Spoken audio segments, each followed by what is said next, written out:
మరి నేను ఇంటికి వెళ్ళొస్తానరా? అక్కడ నాన్న బుర్రలో ఎన్ని ప్రశ్నలు ఉన్నాయో, ఆ శివ అంకుల్ని ఎంత పజిల్లో పెడుతున్నాడు. వెళ్ళొస్తామమ్మా. మధు, వెళ్ళొస్తానే. అన్నయ్య, నేను కూడా వస్తాను. నాకెందుకో నాన్నని చూడాలనిపిస్తుంది. చిన్న, ఇప్పుడు కాదురా. ఇప్పుడు నాన్న ఏ పొజిషన్లో ఉన్నాడో, ఏ మూడ్లో ఉన్నాడో మనకు తెలియదు. నేను ఈరోజు వెళ్ళి చూసి రేపు మంచి మూడ్లో ఉన్నప్పుడు నిన్ను తీసుకెళ్తాను. ప్లీజ్ రా, నన్ను నమ్మరా. నా కోసం ఈ ఒక్క పూట ఆగరా. సరే అన్నయ్య. పదండి రా.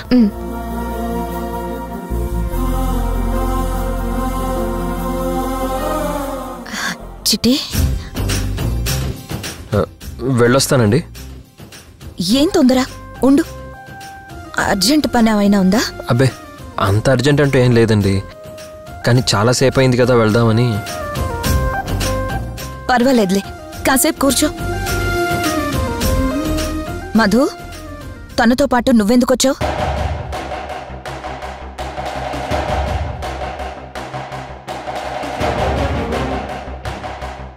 నువ్వెందుకొచ్చావురా అక్కడికి?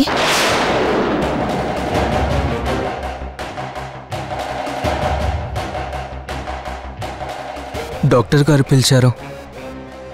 డాక్టర్ గారు నిన్ను పిలవడం ఏంట్రా?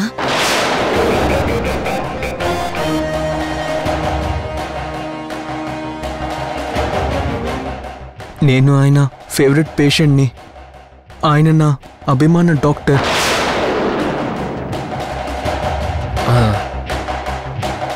అయినా నువ్వు చక్రితో వెళ్తానన్నావు కదా? వెళ్దామని అనుకున్నాను, కానీ ఇంతలో డాక్టర్ గారు ఫోన్ చేశారు. ప్రాణం కాపాడిన మనిషి కదా, వారి మాట కాదనలేక ప్రోగ్రాం క్యాన్సిల్ చేసుకున్నాను.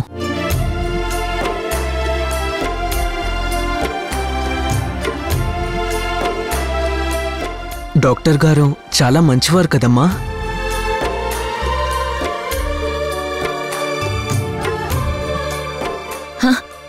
అవునవును, చాలా మంచివారు. అంత పెద్ద డాక్టర్ ఆయన ఎంత పొలైట్గా ఉంటారో, ఆయన పలకరింపులో ఎంత ప్రేమ ఉంటుందో.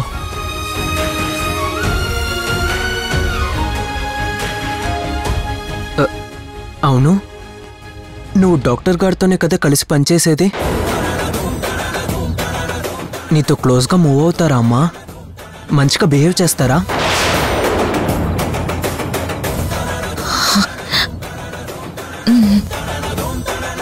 వీడిని ఇంకా ఎక్కువసేపు ఇక్కడ ఉండిస్తే అందరం ప్రమాదంలో పడేలా ఉన్నాం. నేను చిన్న నాతో పాటు తీసుకెళ్తున్నాను, కాస్త పనుంది. సరే రా రా చిన్న. సౌమ్యం తీసుకొచ్చి మంచి పని చేసావు. అసలు సౌమ్య ఎందుకు వచ్చింది నాన్నతో?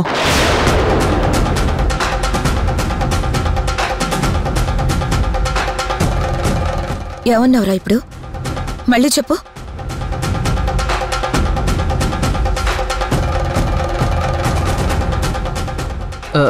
సౌమ్య నానితో ఎందుకు వచ్చిందని అడిగాను, అంతే.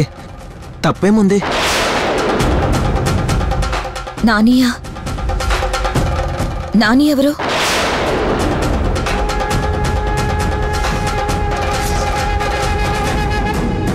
మధు, అక్కడ నాని ఎవరు? ఎవరు నాని? చూడండి, చిన్న ఈ మధ్య నాకు కొత్తగా ఓ ముద్దు పేరు పెట్టాడు. కొత్త పేరా? అవును.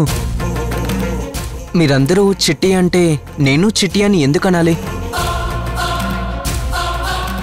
అందుకే నాని అని పిలుస్తున్నాను. నా ఫేవరెట్ హీరో కూడా.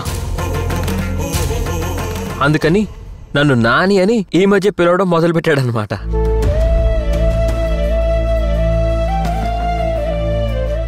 అవునమ్మా, మీరందరూ చిట్టి అంటారు కదా, ఆ చిట్టిని నేను నాని అంటాను.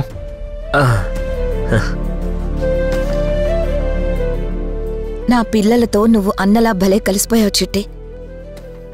నీలాంటి కలుపుగోలు పిల్లలు ఎక్కడున్నా అందరి అభిమానాన్ని పొందుతారు. చిన్న ఇక్కడ ఎక్కువసేపు ఉండడం మంచిది కాదు. చిన్న, మనం వెళ్దాం పద. చిన్నాని మా ఇంటికి తీసుకెళ్తానండి. సరే, ఇవాళంతా చిన్న నాతోనే ఉంటాడు. ఏమంటారు? అలాగే తీసుకెళ్ళు. నీతో ఉంటే నాకేంటి భయం. అలాగే. వెళ్ళి చిన్న. రా చిన్న.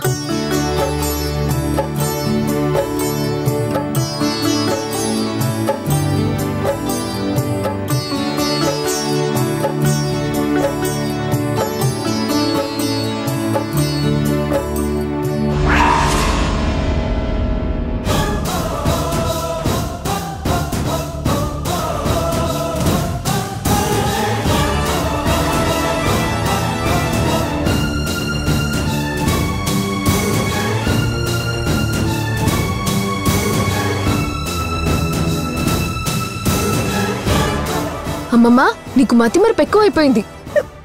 నాకు మతిమరుపు ఎక్కువైతే నువ్వు తెలివిగలదాన్నేగా, చిన్నదన్నే కదా. నీ బుర్రేమైంది?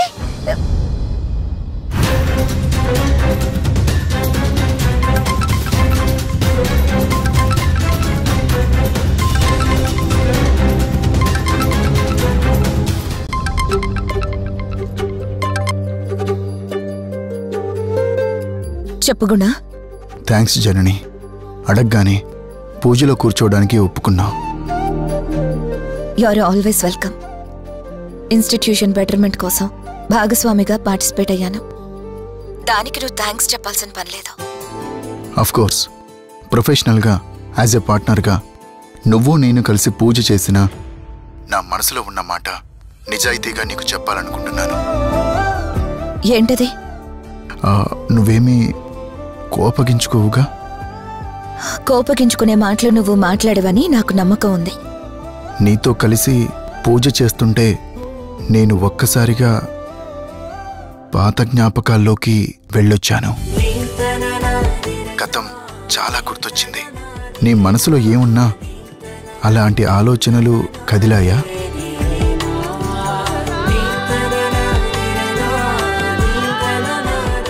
గతం తాలూకు ప్రస్తావనలు మన మధ్య రానివ్వకూడదు అనుకున్నాం కదా. మర్చిపోయావా గుణ? వృత్తిపరమైన విషయంలో వ్యక్తిగతమైన ఆలోచనలు ఏం లేవు. అయినా గతం గతమే. దాన్ని గుర్తు చేసుకోవడం అంత మంచిది కాదు. గతంలో మంచున్నా చెడున్నా, లాభం ఉన్నా నష్టం ఉన్నా దాని గురించి ఇప్పుడు మాట్లాడుకోవడం అనవసరం. మాట్లాడుకున్నా ఎటువంటి ప్రయోజనం లేదు. ఏమంటావు? అది నిజమే, కాదనను. కానీ జనని, మనమిప్పుడు కొత్తగా పరిచయం అయిన వాళ్ళలా గతాన్ని మర్చిపోయి కొత్త జీవితం, కొత్త అభిప్రాయాలు, ఆలోచనలు వ్యక్తపరుస్తూ గత వ్యక్తులని కూడా సపోర్ట్ చేయొచ్చు కదా. నేను వేరే ఉద్దేశంతో అనటం లేదు. స్నేహితులుగా మనం మరింత దగ్గరవచ్చు కదా. వ్యాపార విషయాలే కాక వ్యక్తిగత విషయాలు కూడా షేర్ చేసుకోవచ్చు కదా. మనం ఒకరికొకరం మరింత దగ్గరవ్వటంలో తప్పేమీ లేదు కదా. నీకేమన్నా మాటల్లో తప్పు ధ్వనించిందా? ఇబ్బందికరంగా మాట్లాడానా? నో, మనం ప్రొఫెషనల్గా ఎప్పటికీ కలిసి పనిచేయాలని అనుకున్నాం కదా. ఆ ప్రొఫెషన్లో స్నేహం కూడా ఉంటుంది కదా. కొత్తగా అడగాల్సిన పనే ఉంది. మంచి ఫ్రెండ్స్లా ఉందాం. హాస్పిటల్ ఫ్యూచర్ కోసం కష్టపడదాం. అభివృద్ధిలోకి తీసుకొద్దాం. దాని ఎదుగుదలతో కలిగే సంతోషాన్ని, సంతృప్తిని ఇద్దరం షేర్ చేసుకుందాం. నువ్వు మాట్లాడుతున్నవన్నీ వింటుంటే ప్రతి అక్షరం కరెక్టే అనిపిస్తుంది జనని.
అమ్మా అమ్మా,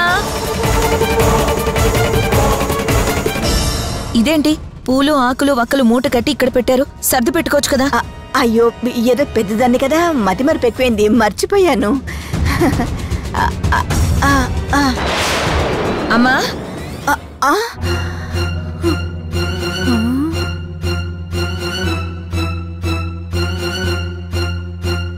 అడగడం మర్చిపోయాను, అసలు నువ్వెందుకు వచ్చావు పూజ దగ్గరికి?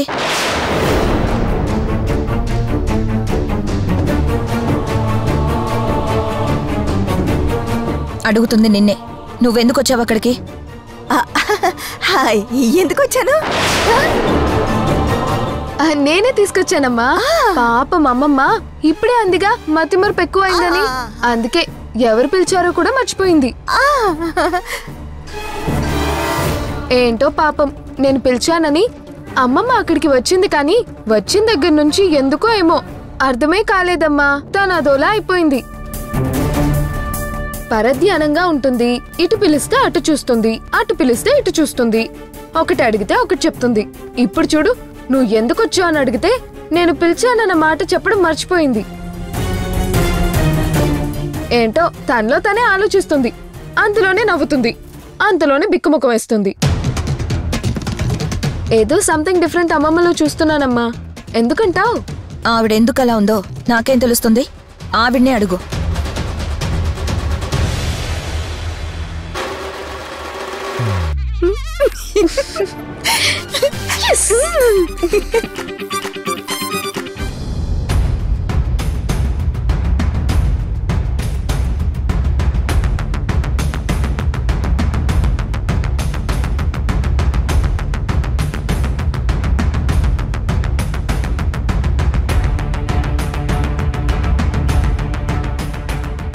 ఇంతకీ ఆ నగలు అమ్మ చూస్తే ఏమవుతుంది?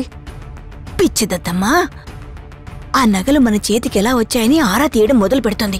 ఖచ్చితంగా పూజ జరిగిన చోటే ఇవి మన చేతికి రవాణా అయ్యాయని తెలిసిపోతుంది. అంతే, అక్కడికి గుణ తీసుకురాలేదు, మరెవరు తీసుకువచ్చారో అని ఆలోచన మొదలవుతుంది. ఫినిష్.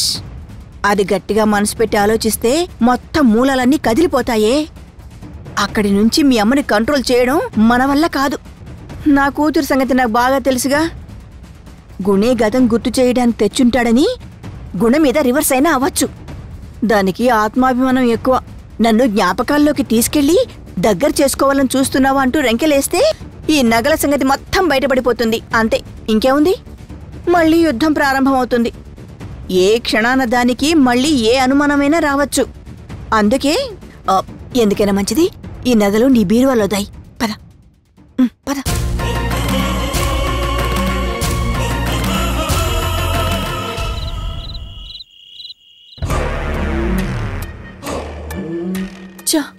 నేనక్కడికి వెళ్ళగానే ఆ శివ పెద్ద విలన్ లాగా, తరుణ్ మధులు కూడా నన్ను దుర్మార్గురాల్లా చూశారు. గుణ నన్ను చూసి షాక్ అయ్యాడు. నగల్ని చూసి ఆలోచనలో పడ్డాడు.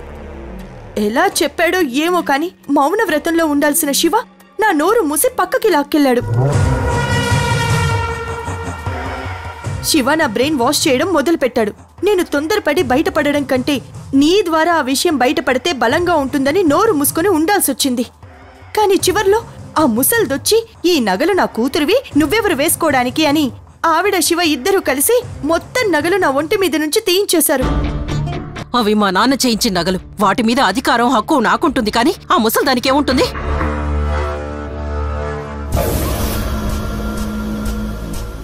అయినా అదొకందుకు మంచిదేలే. మంచిదేంటి? నగలు పోవడం మంచిదవుతుందా? నగలు పోలేదు, దొంగతనం జరిగింది అని రేపు అల్లరి చేస్తాను. నువ్వు నా మాటని సమర్థించు. గుణ మనసులో విషబీజం నాటుదాం మనం. ఇక చూడు, ఇవాళ జరగాల్సిన రగడ రేపు ఖచ్చితంగా జరుగుతుంది. ఏంటో ప్రతిసారి ఇలా అంటున్నావు కానీ అన్నీ ఫెయిల్ అవుతున్నాయి. ఇప్పుడు సొమ్ము పక్కాగా ఆ జనని ఇంట్లో దొరుకుతుంది. గుణ దొంగతనం నమ్మేలా నేను నూరిపోస్తాను. ఇక అంతే, కథ కంచికి, మనం సుఖ సంతోషాలు సెలబ్రేట్ చేసుకోవడానికి. అయినా ఈ వెర్రి నవ్వులు తప్పితే ఇంతవరకు నువ్వు వేసిన ప్లాన్ సక్సెస్ అయింది లేదు, మనకి ఫేవర్గా రిజల్ట్ వచ్చింది లేదు. నీ మేనల్లుడు నీ జుట్టులోంచి వెళ్ళిన వాళ్ళ ఉన్నాడు. నువ్వు ఎత్తు వేస్తే వాడు చిత్తు చేస్తున్నాడు. నువ్వేమో అది చేస్తా ఇది చేస్తా, నిప్పులు కురిపిస్తా, పిడుగులు పడేస్తా అంటున్నావు, కానీ స్పృహ తప్పి పడిపోయేదాకా వచ్చావు. సౌమ్య, దేనికైనా టైం రావాలి. ఆ టైం అని కూర్చుంటే త్వరలో తరుణ్ బర్త్డే వస్తుంది. ఈలోపే నువ్వేదైనా భారీ స్కెచ్ వేసి జనని విషయం గుణ ముందు బ్లాస్ట్ చేస్తే తప్ప మనకేదైనా ప్రయోజనం ఉండదు. లేకపోతే డే బై డే జనని గుణాలు దగ్గరవుతున్నారు. వాళ్ళ మధ్య బంధం బలపడితే నువ్వు ఉరవడం మెరవడమే తప్ప వర్షం చుక్క పడదు. నాకు కన్నీరు చుక్కలే తప్ప. వాళ్ళు ఒకటైతే నాకు కుప్పి గంతులు తప్ప ఏమీ మిగలదు. సౌమ్య, నిరాశపడద్దు. వాడు అమితమైన ప్రేమతో జననీని దగ్గరికి తీసినప్పుడే నేను వాళ్ళు విడిపోయేలా చేశాను. ఇప్పుడు వాడి మనసులో చిన్న స్పర్ధ ఉంది. దానిమీద పూర్తి సదాభిప్రాయం లేదు. అలాంటప్పుడు విడదీయడం పెద్ద పనేం కాదు. కాదు కాదు అంటూ కాలయాపన చేస్తున్నావు. ఏదో ఇక్కడికొచ్చి ఫుడ్ తినడానికి ఉన్నట్టు అనిపిస్తున్నావే కానీ ప్రాబ్లం క్రియేట్ చేసే దానిలో కనపడడం లేదు. సౌమ్య, నన్ను ఇరిటేట్ చేయకో. నేననుకున్నది ఏదైనా సరే సాధించి తీరతాను. ఈ విషయంలో నీకు ఎటువంటి అనుమానం అవసరం లేదు. నన్ను నమ్ము. నీకు న్యాయం చేసే బాధ్యత నాది. నమ్ము. నమ్ము నమ్ము నమ్ము నమ్ము. నమ్మే నవ్వుల పాలవుతానేమో అని భయంగా ఉంది. Soumya, please don't worry. నేనున్నాను కదా.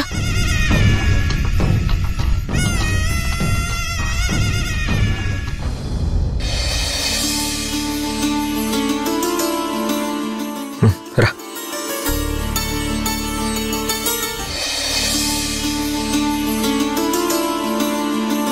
అత తను చిన్న మధు వాళ్ళ తమ్ముడు.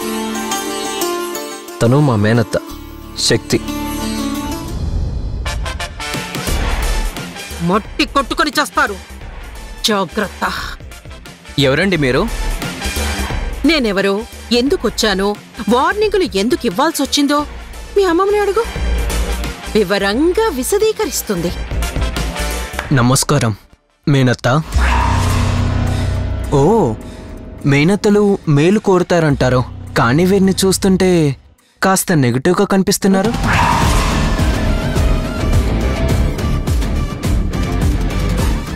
ఏంటి, నెగిటివ్గా కనిపిస్తున్నానా? కొంతమంది ఫేస్లు అంతే అండి. మనసు చాలా బాగుంటుంది, కానీ బయటకి విలనిగా కనిపిస్తారు. కొంతమంది బయటకి సాఫ్ట్గా కనిపిస్తారు, కానీ లోపల విలనిగా ఉంటారు. అంటే ఇప్పుడు నేను నీకెలా కనిపిస్తున్నాను? అపరిచితురాలిలాగా కనిపిస్తున్నారు. మీరేం తప్పు పట్టుకండి. నేను తప్పుగా మాట్లాడొచ్చు, కానీ తప్పు పనులు చేసేవాణ్ణి కాదు. మా అత్త మీద కోపం అంతా వీడు ఇప్పుడే వెళ్ళగక్కేసేలా ఉన్నాడే. చిన్న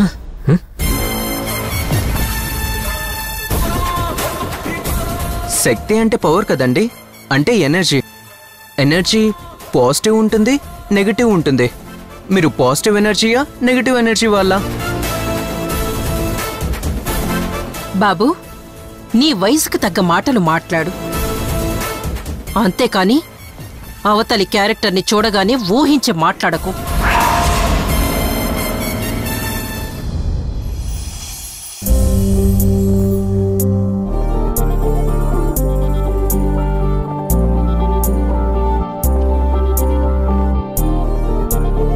నీ కన్నులలో నేను, నీ గుండెలలో నేను, అయినా ఎందుకు నేను నానా మీతో లేను.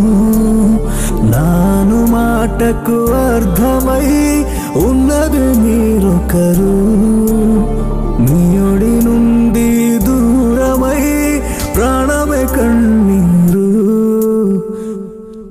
ఒక్కసారి మళ్ళీ గొంతు పగిలేలా నాన్న అని పిలవాలని ఉంది.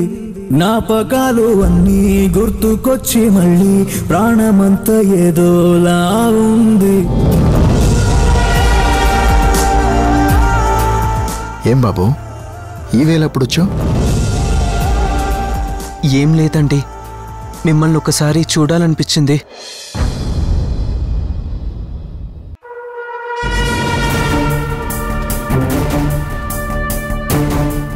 వీడిప్పటిదాకా హాస్పిటల్లో ఉండి ఇప్పుడు గుణాన్ని చూడాలనిపించిందంటున్నాడంటే ఏదో డ్రామా ఉంది.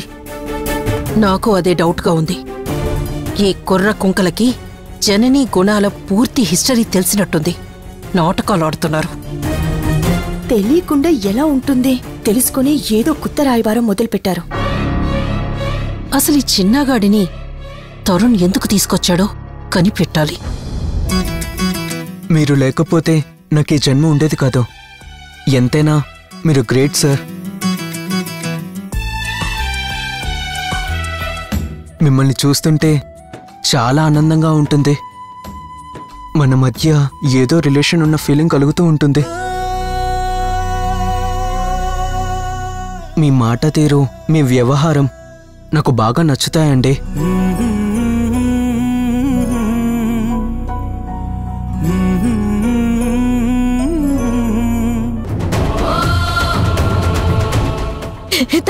తరుణికేం కాదు.